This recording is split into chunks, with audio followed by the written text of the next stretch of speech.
Welcome to The View, exploring truth in Jamaican politics. Join us as we dive deep into the heart of Jamaica's political landscape, unpacking the facts, challenging the narratives, and uncovering the truth behind the headlines. With expert analysis, bold discussions, and unfiltered perspectives, we bring you the conversations that matter. No spin, no bias, just real talk on the issues shaping our nation's future. Stay informed, stay engaged. This is The View, exploring truth.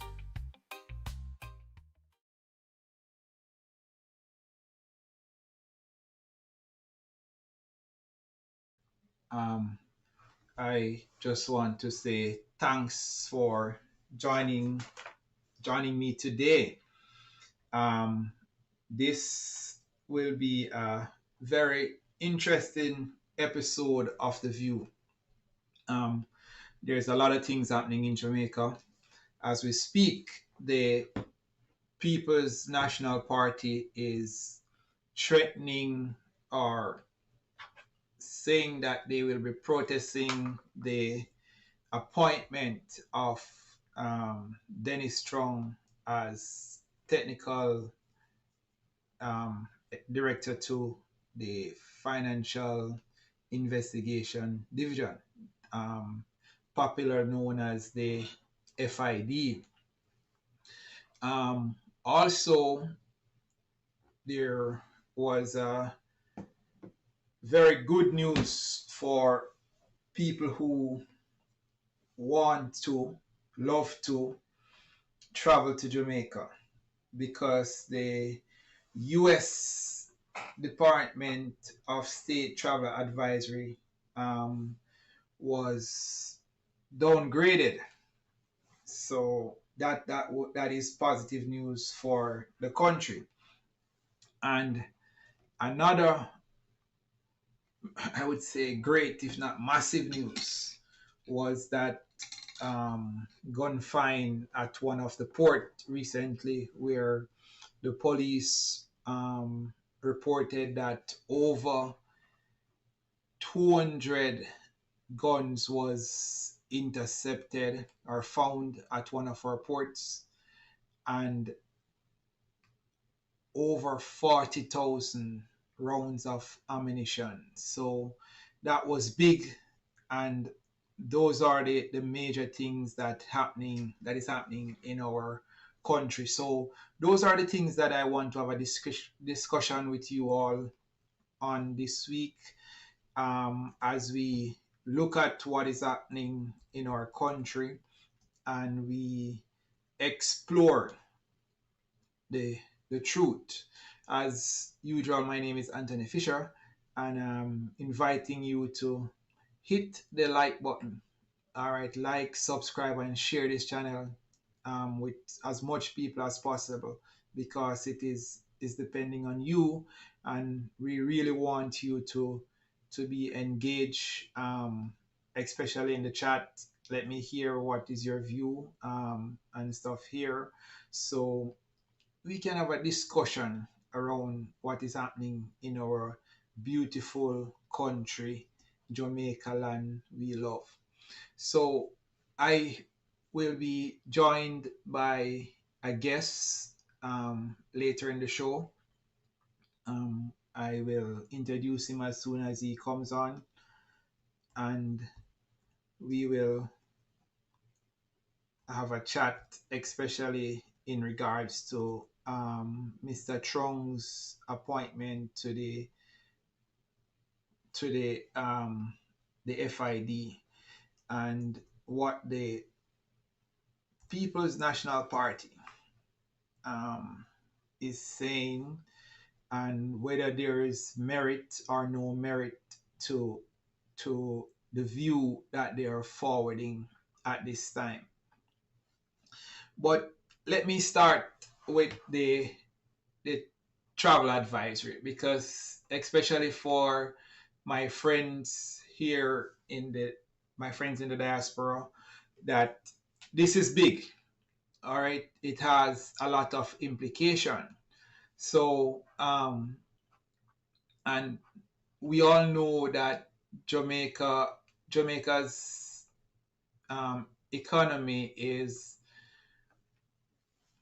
tourism dependent. So a lot of the the the revenues for Jamaica comes from tourism. So any news like this is welcoming, that there is a downgrade in this travel advisory for us at this time.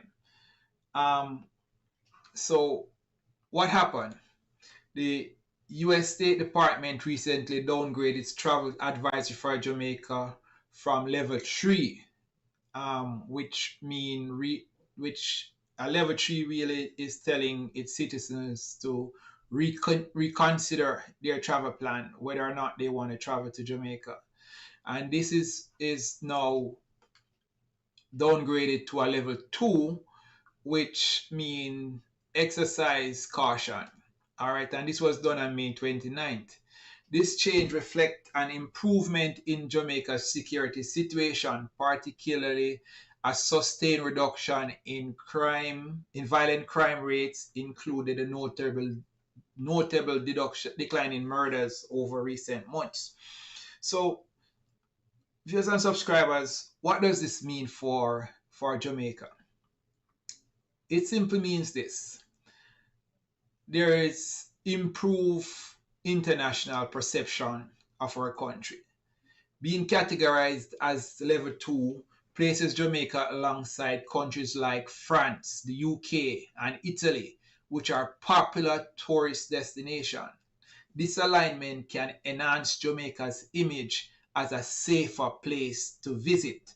So we who live in Jamaica know that amidst, and we're not saying that yes, there's not crime, and not saying that this is not something that has been a thorn in the country's flesh over time, but with the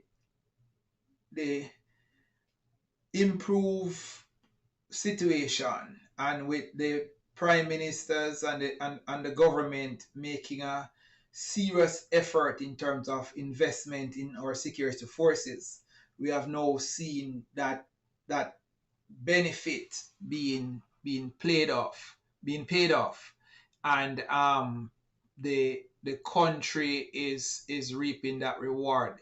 You would have recalled recently the U.S. Secretary of State was in Jamaica, and he met with Prime Minister Golding. Sorry, not Prime Minister Golding, Prime Minister Holness, and from that meeting, there was the Secretary of State had promised that on his return to Washington, he would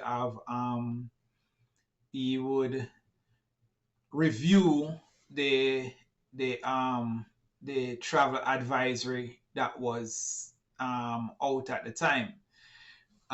So that was very good news for us. I think my guest is joining me now. Let me see if I can hear him. Can you hear me, Colin? Go again, Colin. Can you hear me? Yeah, loud and clear. Are you hearing me? All right. Perfect. Cool. Yes, I can hear you. All right. So I soon join you, Colin. I am talking about the recent advisory that the U.S. State Department and its downgrade for Jamaica. Another benefit, sorry, of this downgrade is that it is a boost to the tourism industry. As I said, that Jamaica is really tourism dependent, and tourism is a vital component of Jamaica's economy, contributed approximately 4.35 billion in 2024. So the Lord advisory is expected to encourage more travelers to consider traveling to Jamaica, which should aiding the government's goal to attract 5 million tourists and generate over 5 billion in tourism revenue. It's also it's a positive impact also on local business. Any uptick in tourism can benefit local businesses, from the hotels and restaurants to the tour operators, the craft people. These are leading to jobs creation, and which would benefit the economic growth. It's also it also strengthens the international relations. So this downgrade follows a constructive dialogue, as I said before, the U.S. and Jamaican official representative, and I spoke about Marco Rubio's promise, and we could say promise made, promise kept. So thank you, Mr. Secretary of State, for looking at the work that the government of Jamaica was doing or is doing in terms of addressing the crime situation on the country, and seeing that there is a dip in the rate of murder and other crimes overall. I think the last report I saw was there was a 42% decline in murder here on to date. So that is good news, not only for Jamaica, but also for persons who love to travel to the beautiful country that is there. Up next on my agenda is the issue that is on the tongue of everybody in Jamaica right now, and that is the appointment of one Mr. Dennis Chung to the Financial Investigation Division. So this has become embroiled in the politics of the country. Mr. Chung, as many would have known, is a respected accountant. He's also a public commentator, and he is somebody who would have worked across administration. If you could recall, back in, I think it was 2011, right, under Portia Simpson, he was appointed to the National Solid Waste Management Authority, where that organization was always be tainted as corrupt, and their books was messy, and there was a lot of stuff going on there. And Mr. Chung replaced a People's National Party activist, Steve Ashley. And Mr. Chung worked quietly, without much fanfare, to bring that organization to a respectable position. As a matter of fact, after that election in 2011, 2016, this present government came in, and to the best of my knowledge, Mr. Chung stayed on as their chairman to continue the work that he was doing. And many will agree with me right now that the National Solid Waste Management is seen as is now being seen in a better light, and I would say a respectable organization right now. But fast forward, so, and Mr. Chung resume goes far. It is said that he worked for the Darren Bolton and Golding. He also was recently the General Secretary for the Jamaica Football Federation and stuff. So he has a long resume. But here comes his appointment to be the Chief Technical Director at the Financial Investigative Division. And the People's National Party has an issue with this. So before I join my guests for this, to have a discussion around this, I am going to be playing a clip from the party president of the People's National Party, Mr. Mark Golding. And after I play that clip, I will join my guests and we will have a discussion to see if the PNP has a point or they are just being political and being disingenuous. So let's hear what Mr. Mark Golding have to say, and then we will have a discussion.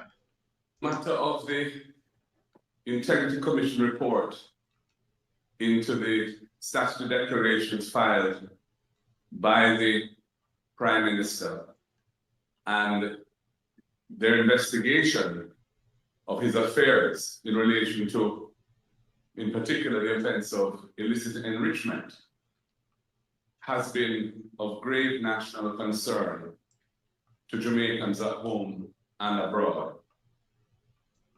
The Integrity Commission, after their extensive investigation, due to a lack of information forthcoming from the Prime Minister on critical elements of facts that were relevant to the matters that they were investigating, felt it necessary to refer the matter to the Financial Investigations Division and Tax Administration Jamaica for further investigation on different aspects of what account in their investigations. It is therefore of critical importance that the Financial Investigations Division, which has been without a chief technical director for some time since the resignation and departure of Selwyn Hay, that it be led by somebody who is competent in the kind of issues that the FID is set up to deal with as an investigative agency, and also be not tainted in any manner with any kind of political cloud over it. Whoever the chief technical director of the FID is, must be somebody who's not perceived as having any particular political affiliation or bias. And we feel strongly that the appointment of Dennis Chung is itself an act which will further the corruption in the country, because he is somebody who has already publicly stated positions in relation to the matters that the FID ought to be investigating, which are strongly in favor of the Prime Minister and which seek to undermine or belittle the impact and importance of the findings that the Integrity Commission has made on the matters that they investigated as set out in the report that they sent to Parliament. He has commented on the 28 bank accounts operated by the Prime Minister and his companies, on the volume of funds that have flowed through those accounts over the period of the investigation in excess of $470 million, on the issue to do with the Positive Jamaica, a non-profit foundation that receives monies for worthy causes donated from local and overseas contributors. Those funds being used to purchase financial investments in the name of and for the benefit of Mr. Holness's personal companies. So that was Mr. Mark Golden,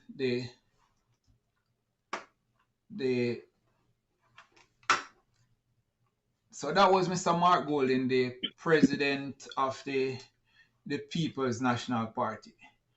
All right, so joining me now to have a discussion on this very critical issue is a friend of mine who hosts the Ira Mary and Friends show, Mr. Colin Myrie. Colin, how are you doing? I'm very good. Greetings, and thank you very much for having me, and evening to your viewers. Yes. I'm basically doing great.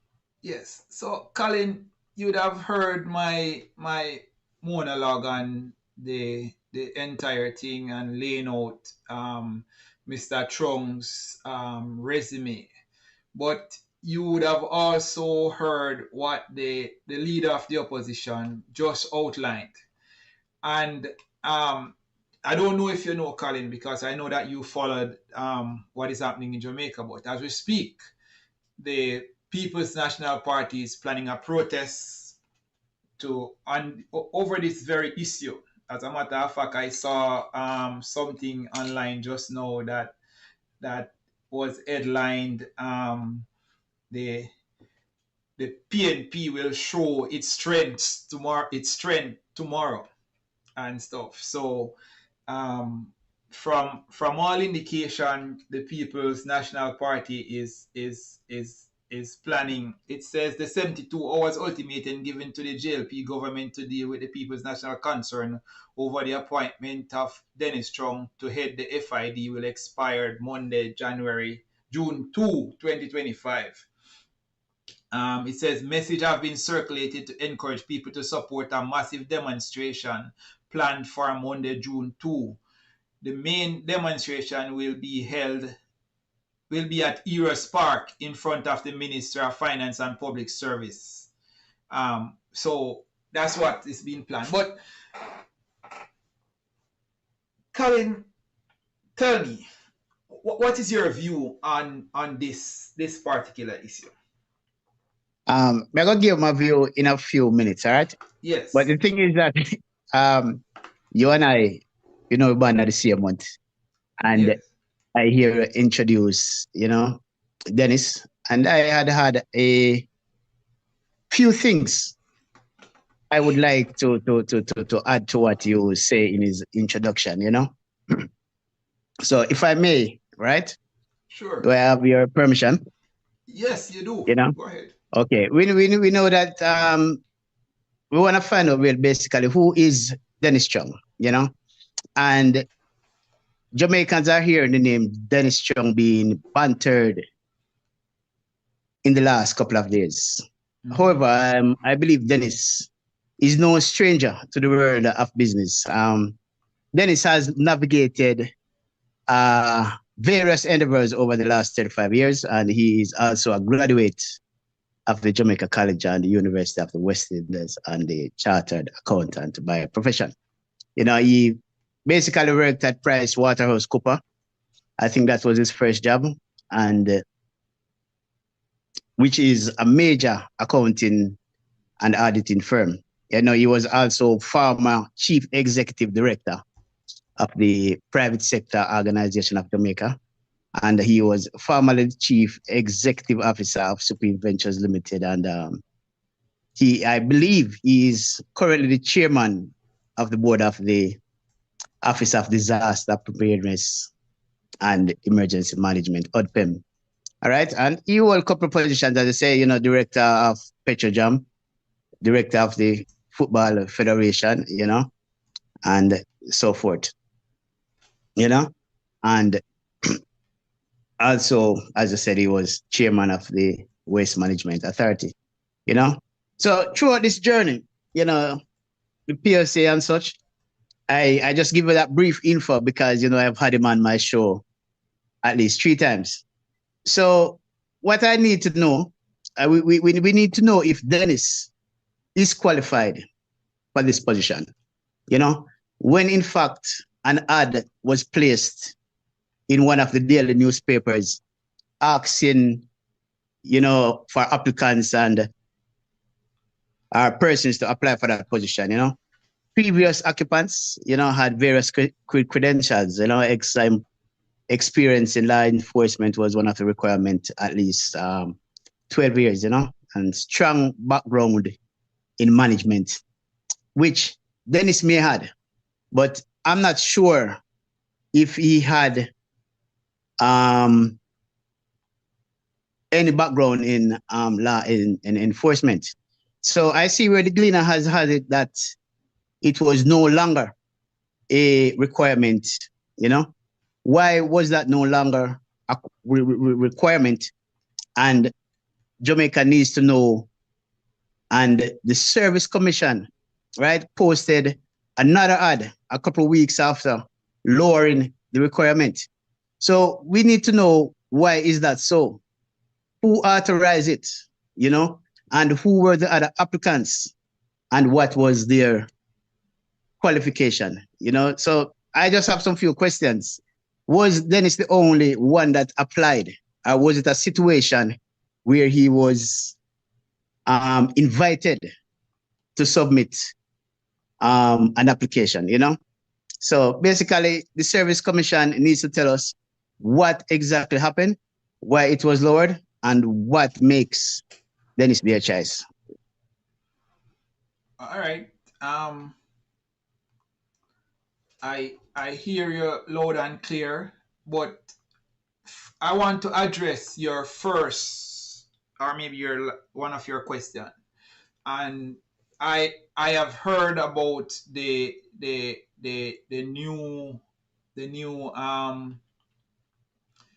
new job description that you just spoke about just now. I heard about it. I have no way to verify that as yet, and I am one of those persons who are very particular when it comes on to things that is said, especially on social media. However, what I can say to you though, Colin, and this is very, very recent. I sat on a committee, a job search committee at where I work, because we are searching for suitable persons to fill a vacant position that existed. And halfway into the search, the job description was recalled and adjusted and then reposted. So if that is the situation, I am saying that pulling JDs and adjusting them and reposting them is nothing new in the world of work, right? This is something that happened in many organizations. What would be important, if that is true, is the why.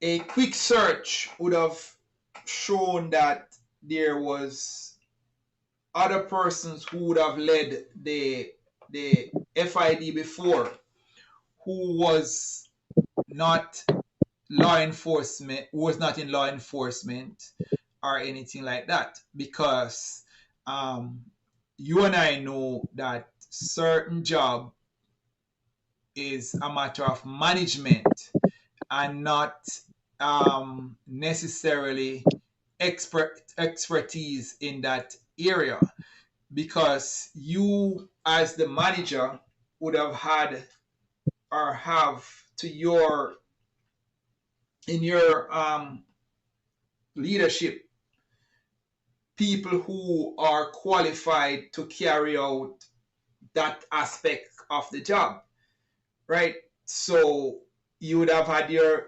investigators who work there and stuff, just the same, and they would report to you what in terms of finding. But All right. You talk about Mark Golden and stuff, yes, but we have whereby Dennis expressed some public views. yes, You know, whereby he was saying he didn't see any reason to be concerned as it relates to concerns expressed by the Integrity Commission, which basically makes it appears that he is compromised and his views can be considered as not objective, and it could say being influenced by the Andrew Holness-led government, of which he is an advisor of several boards. You know, you asked my opinion, and I am going to give it to you right now. You know, yes. I am of the opinion that he should not take up the appointment so as to protect his reputation and the integrity of the Financial Investigation Division. As once he goes there, you know, it will be said that the integrity of that organization is being compromised. Therefore, you know, I believe he should advise the Prime Minister and the Service Commission that he have second thoughts in taking up that appointment. And that's my opinion on it. You know, and as you mentioned Mark Golden, you know, he has stridently, you know, call for the government to revoke this appointment. And they have, you know, you talk about it, scheduled demonstration starting tomorrow morning. You know, so I as I said, I believe we should just tell him that he has reconsidered and he ain't taking up that appointment.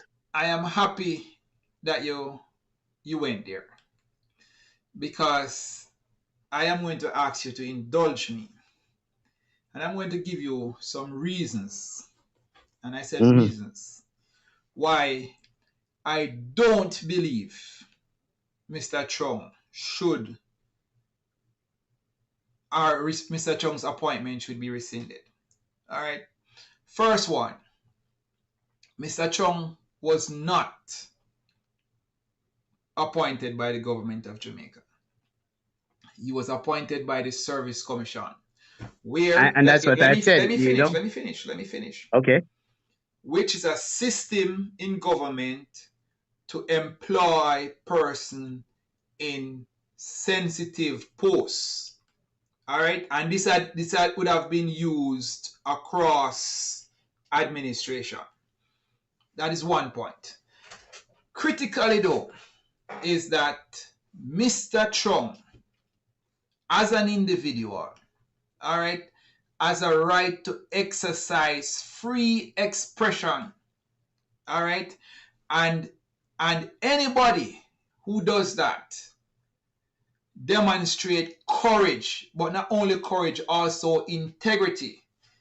And I'm saying professionals who voice informed opinion publicly shows commitment to truth and accountability, traits that many employers values in leadership and decision making. That is undoubtable. So in my opinion, that in itself is one leadership skills from Mr. Chung. Next thing, but that was said before this appointment. Yes. You know, and we are just simple. The people are just simply saying that he is being compromised, and with the situation and the case out there with Andrew Holness, they feel that he will influence certain outcome. Mr. Chung, you know, Mr. Chung, as a professional, will be called upon from time to time to give public commentary. That should not that should not disqualify him from any employment whatsoever. All right?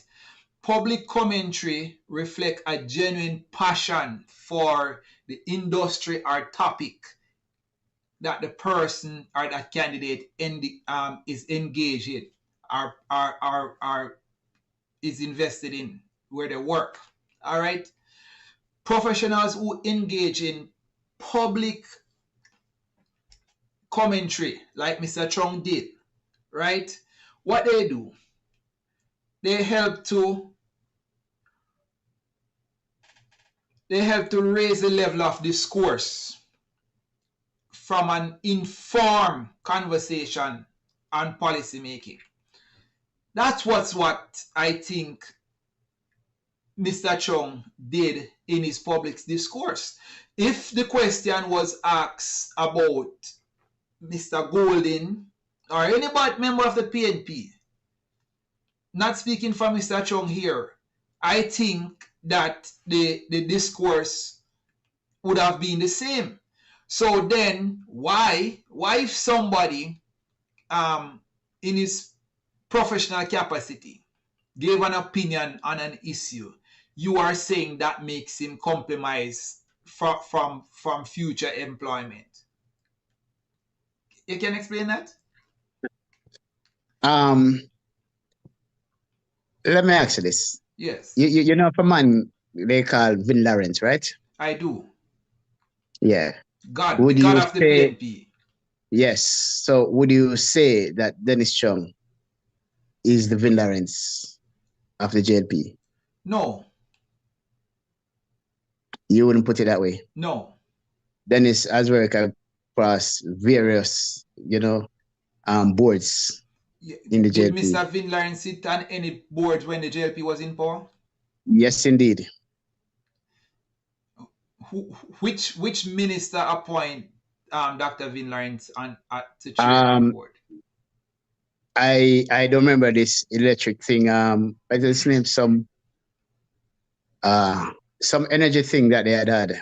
And Andrew Holness, for one, had decided that he don't wanted Vin Lawrence on it because of the standards, White House stuff and everything. And when Andrew Holness becomes prime minister, he have him on that same board heading it. It's he's something like that. I don't remember it right now. He has him heading that board same way for like 6 or 7 months.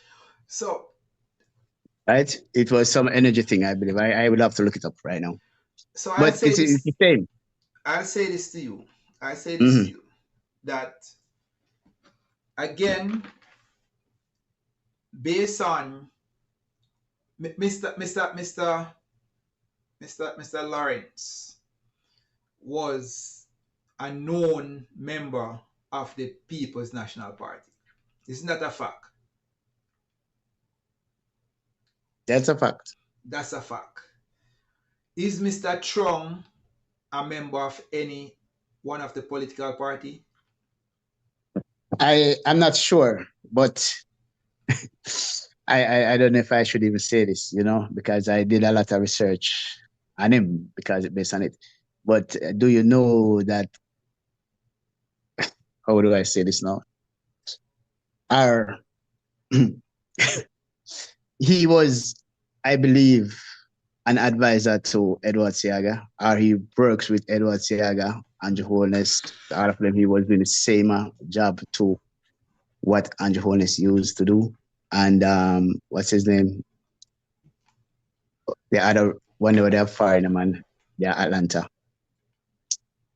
He was the G2K founder. What's his name again? That's Mr. Pantan. Pantan. He was doing the same thing as Pantan for Mr. Edward Seaga. All right. So we I mean, we don't have to go there, but I can just say a former advisor to the former opposition leader, Dr. Peter Phillips, sits on the Integrity Commission as we speak. Yes. They But it is you guys that reappointed him 2 days ago.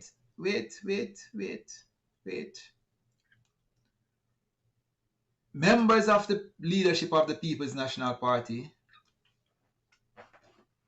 no less a person than his General Secretary, went on a political platform and make some declarations in terms of what would be coming out of the people's what some reports that would be coming out of the That wasn't Kevin. That wasn't Kevin. Wait. He said that's Mr. Are you talking about the Gensec? Mr. Gensec make some declaration that in terms of a report that was coming from the Integrity Commission before the report came. And what he said was coming was what came. Now, Mr. Ryan Evans, who serves previously as an advisor to Dr. Peter Phillips, he is a member of the Integrity Commission. Most recently, a friend. Are you talking investigator? Are you talking investigator, Kevin Stevenson? No, I'm speaking about Ryan Evans. Ryan Evans was the serve as an advisor to Peter Phillips. Okay. All right. Most recently, you have Mr. Ranif Lawrence, who was appointed as an acting investigator, director. I don't remember what the position that he was appointed to. I'm trying to find it here and stuff, which the General Secretary and Mr. Lawrence's appointment came out and said, hey, congrats, my friend of 20 years. I mean, he was one of the groomsmen in I was one of the groomsmen in his wedding party and stuff and all that, and posted figure on social media and stuff. Now, this is the same People's National Party who has defended these people's position in the Integrity Commission. The same Integrity Commission that is investigating the Prime Minister. The same Integrity Commission that refused to certify the Prime Minister statutory deductions and stuff. The same Integrity Commission who is asking the FID and the Tax Administration of Jamaica to look into the Prime Minister's statutory deduction, which, in my opinion, they has no authority to do, because their job is to look at what is presented, and if they find anything that is untoward, then they don't certify it. If they can't find anything, then they should certify. They go as far as have international persons to come in and help them, and the person found nothing, and they still refuse to certify, and also refuse to release the report that was paid for by Jamaican taxpayers. That international investigator did and stuff. So I am saying the PNP cannot have it both ways. When it suits them, it's okay, and when it doesn't suit them, it's not okay. Mr. Chung, as I said before, would have worked across both political parties and stuff, and there was never a time, no time whatsoever, that nobody could have ever accused Mr. Chung of improprieties. His integrity is intact. So I cannot understand why this PNP is now calling that, oh, Mr. Chung is compromised. How is he in compromise? But it's public views. He make it known, and there is an investigation going on. So they're basically saying that this man being the head of the FID, we may not expect the results, you know, or it will go certain ways. And he going there right now with those, with that view of him, he's going to put the FID in a compromising position, or the integrity of the FID will be questioned. No doubt about that. Did So you to protect, did, so to protect everything, to protect the FID and everything, just don't go there. That is all I'm saying. and I disagree. I You know, disagree because are but you he saying may have then? seen, Are you saying that no Jamaican, if I as a Jamaican um make my make a public commentary on a situation in my professional capacity, that should disqualify me or that makes me compromise for future employment? let me put it this way. Me have a friend, all right, and he was called for a jury duty, you know, and when he went, they asked him one question, and they asked him what are his views on gun, and him simply said to him, say, the moment anybody come to me before a gun, I'm guilty, right? Just because somebody had robbed him, okay? Mm-hmm. And the head jury said them can't use him, and because of that, him go home. It is the same, you know. You voice your opinion, you I know. beg to disagree. I beg to You disagree. but I beg to disagree okay. because that view from that potential jury would be more emotional and not professional. It is emotional because he, based on what had happened to him, is hurt about that. So he's still carrying that emotion. So because he would have been robbed or attacked by somebody with a gun, he just think that okay, once you are But alleged. it's the same thing, Anthony. It is the same No, thing. it's not. Dennis is going to bring that view. Dennis is No, going to bring that same view that he shared about the Integrity Commission. the view that Mr. Chung expressed was a professional view which can be backed up by research. Is that and I know a man of your caliber, Mr. Colin, does not have one bank account. So what I have if? 1, 2, 3. Yes. And as soon as your portfolio expanded, you might add another three to that and stuff and all that. So I am not seeing where somebody who have 30 bank accounts makes them compromise. Because the Integrity Commission, 28. and I said 30, because the Integrity Commission in their investigation, even with international help, until this moment, cannot say that out of these 28 bank accounts, we have discovered that there's corruption here or corruption there or whatever and all that. They have not said that. All right. So, Well, they may not say because of the investigation that is about to go on, and what they are waiting, investigation? What and investigation? from they are waiting probably from whatever they require from the tax office, you know, and No, but any if the Integrity Commission had want anything from the tax administration before they completed their investigation into the Prime Minister, they could have asked for clarification from those institutions before. What they're asking the FID, to the best of my recollection, and the TAJ to do investigation into the Prime Minister's correct. stuff.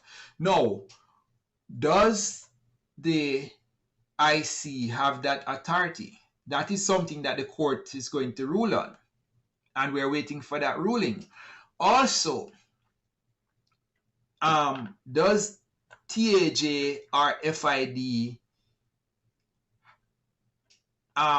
is compromised if they said that, hey, this is not in our remit, so we are not going to take this on? Would you And say that's they're why they don't compromised? want Dennis, because Dennis may, because of his view, Dennis may just come and say, well, there is nothing there. But Dennis is one person at the FID. But him can influence other people, them, don't you think? And anybody, oh, there we go again. There we go again, because when you look at the IC, and you spoke about Kevin Stevens, yes, we spoke about Mr. Ronnie Florence, we spoke about Mr. Roy Evans, all who is alleged to be persons who have ties with the PNP. So therefore, is it fair then to say that the Integrity Commission is compromised? Would that be a fair statement? We have 3 minutes left to wrap the show. Anthony. Yes. Dennis has a reputation, right? A reputable reputation. A reputable man, a reputable reputation, as you want to put it. And he has to protect that. Okay? Yes. And if Dennis goes there, his name is going to be drawn way. I think if he should resign this appointment, then he would have created some damage to his reputation, because then he would be saying that he doesn't have the integrity to sit and lead an organization without being biased. And but I'm not talking about perceived bias. It is not anymore. Dennis per se. We all know and hear of the allegations against Andrew Holness, and there's a lot of people that see Andrew as corrupt. And if we can't beat around the bush and feel that. You know, earlier you said people are appointed by the Service Commission. The Services Commission. And we all know, we see where, what's his name? The former Commissioner of Police, the one that was no good, in my opinion, Anthony Anderson. He was appointed. Are you trying to tell me that Andrew Holness did not have anything to do with his appointment as Commissioner of Police? I am not in a position to say one way or another. No, you don't have to be. But what I will say to you, but I'm saying this is what I say to you. Listen, as I had make a point earlier that the Service Commission needs to come tell us, was there, put it this way, a call made, Andrew, we know, you and I know that Andrew is no fool, he's a crafty fellow, him sit there, him listen to every words that go out there, right? And he probably offered that position to him, in my opinion, because of those views that Dennis. So are you, and let me be clear with you here, are you saying that Mr. Holness, Dr. Andrew Holness, has found a corrupt person in Dennis Strong to send to lead the FID? No, but what are you saying then? Negative. What are you saying? What are you saying? I am saying that Andrew, using Dennis views will influence the rest of people. So if Dennis goes there, they see this and know that Dennis had said that, and that is it. He would stand a better chance of the case or the investigations against him just throw out. That is all I am saying. You use Right? That is you use an example earlier of a juror. If 12 jurors sit in a room to make a decision and one come back with not guilty. Yes. What happened? There are times when the majority goes. There's a case in Jamaica. Most times, the moment they want all 12 to find him guilty. There's a most recent case in Jamaica, the Maradine case. It was 7 jurors, 6 of them return a guilty verdict and 1 return a not guilty verdict. The 3 police officers was found guilty because it was a majority and stuff. In most boardrooms, it's the majority counts. It's no one person can get up and say, oh, this is my view and this is what stands. That will never be the case and stuff. And I think the PNP, this PNP under Mark Golding is being hypocritical, because if we should look back and let's face it, which company, public company in Jamaica, benefited most from FinSac? I don't know the FinSac issue. Listen, the only thing I know, listen, yes. You're talking about the FinSac. You know the company there in one thing and Golden? I hear of it. Okay, did you know that Mr. Chung worked for that company also? I don't know. I list a few that I know that he had worked for. And that's all I am saying. If he goes there, his reputation is done. Well, it's done under this cloud. That is where you and I disagree. Yeah, there'll be a lot of people. There'll be a lot of people that do not look at him the same way. Well, there's a lot of people who sees the PNP as being very hypocritical in their outbursts, and they want to overthrow. They want to overthrow a system that is in place for employing of public servants. And I will say this. One of the thing that is very troubling is that when people who serve with integrity, is when their integrity is now being drawn and tarnished for political gains. But and this PNP is willing to burn down the house. Anthony, let's call it as it is. I'm not talking about the PNP. I'm not representing a PNP or anything like that. But the situation, if you want to even go back, the qualifications was lowered, right? So basically, they omit whereby you have to have a law enforcement in it. They take out that part, so has Dennis will be able to get the job. Lowered it. But the service commission. Was Dennis the only person being interviewed for the position? I asked the question and I asked, tell us who are they. I said it in my piece. Tell us who are the other applicants. You see what I mean? Tell us who are the other applicants. We would like to know. Jamaica would like to know. Jamaica would like to know who are the other applicants. I said it. I asked it. This is what I mean. Why was it lowered, and what makes Dennis the service commission choice? What it makes Dennis their choice? And that's all I'm asking. It was lowered. If they omit, I think I copied it somewhere where I see it on the Glenna paper today. Right? That part was basically removed. So as for Dennis to get the job. Because they were saying that he was not qualified because he don't know nothing about law enforcement. That one was required 12 years of working in law enforcement. That was when the Gleaner first posted, when that job was first posted. It was in it 12 years of working in law enforcement.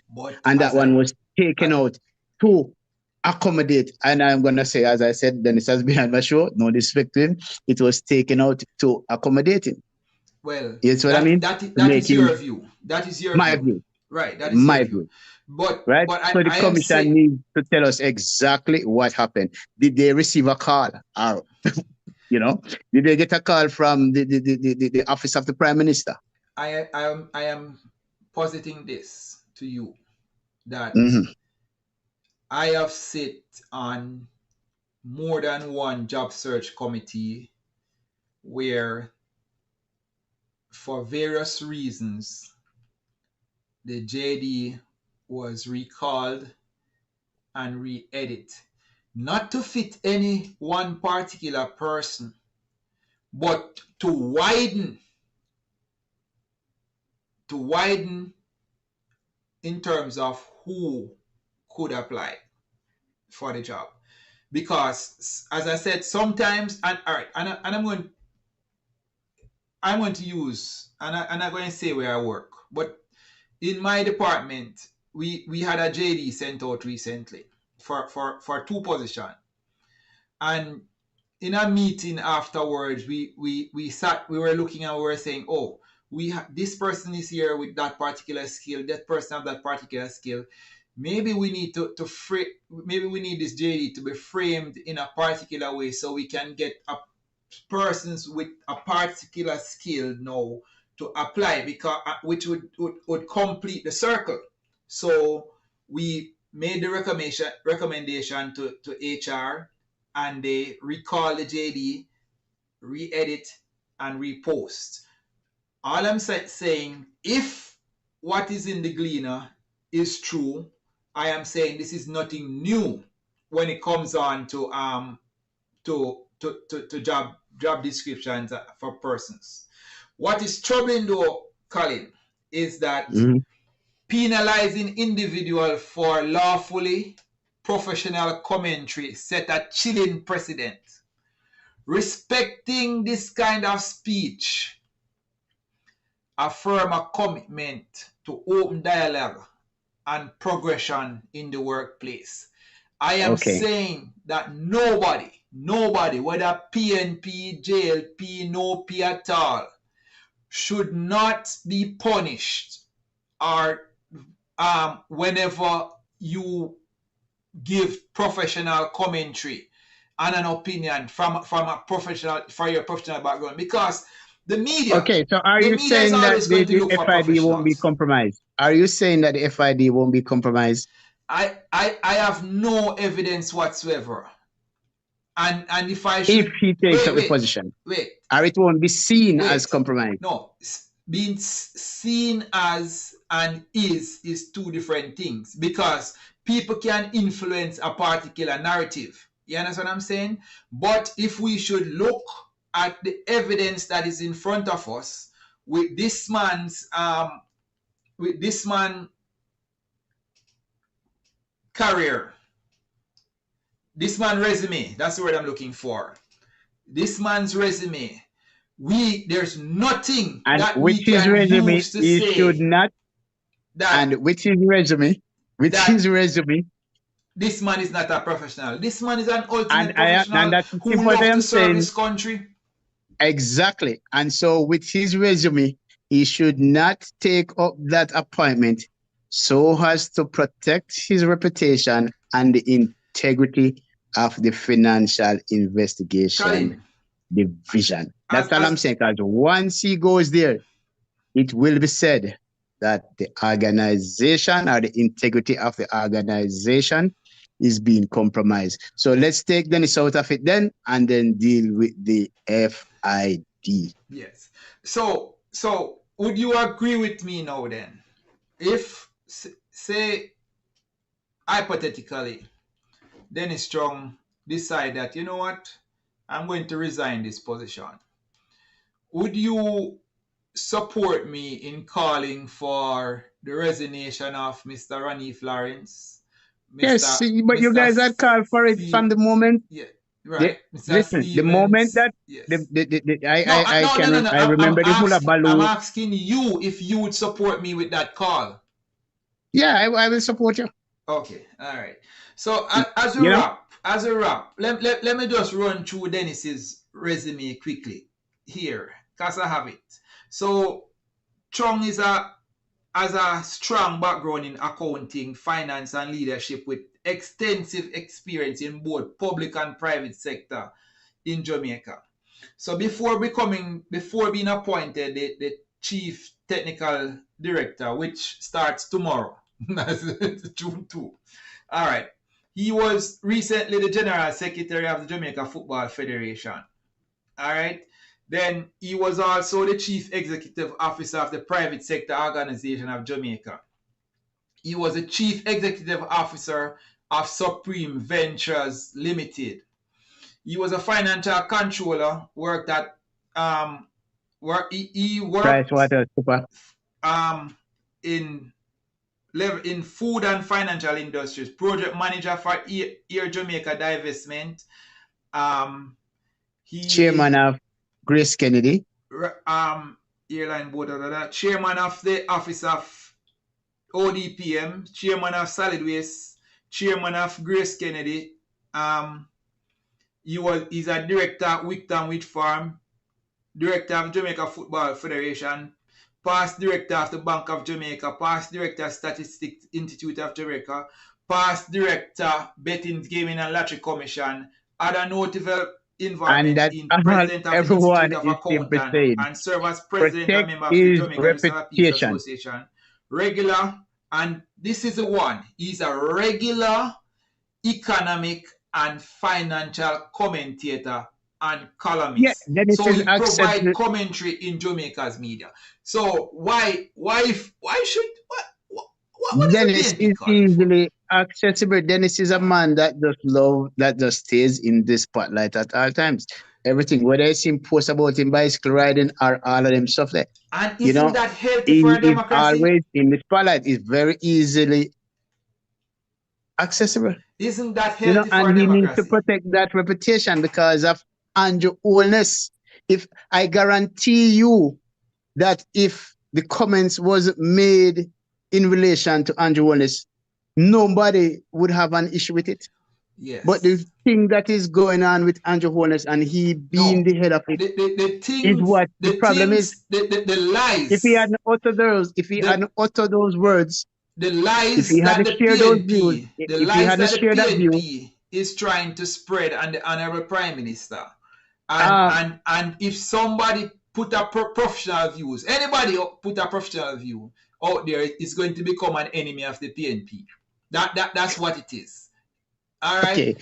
Anybody. Call it what you may. As a matter of fact, if you support even a president or prime minister in another country that the PNP doesn't like, you become an enemy of the PNP or members of the PNP too, and stuff.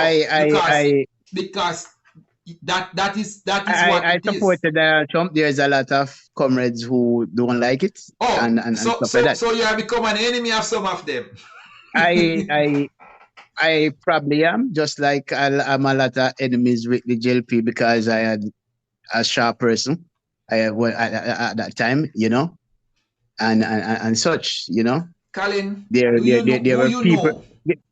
you know that in many countries they have laws in place to protect individual like Mr. Chung from what is happening right now? I don't know. You're telling me something. All right. You know? Go do your research on that one.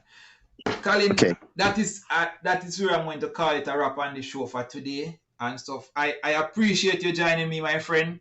I hope welcome, we can have more of these discourse. It's good to have somebody who disagree with me respectfully, and we are still friends afterwards and stuff. All right. But there's a picture circulating on social media. I don't know with your background if you can verify it with Mr. Ronnie Florence and the president of the People's National Party drinking a beer. I don't know how ethical that is if it's true. I don't know. Who is it? Lawrence? No. I think it's Ryan Stevens. Sorry.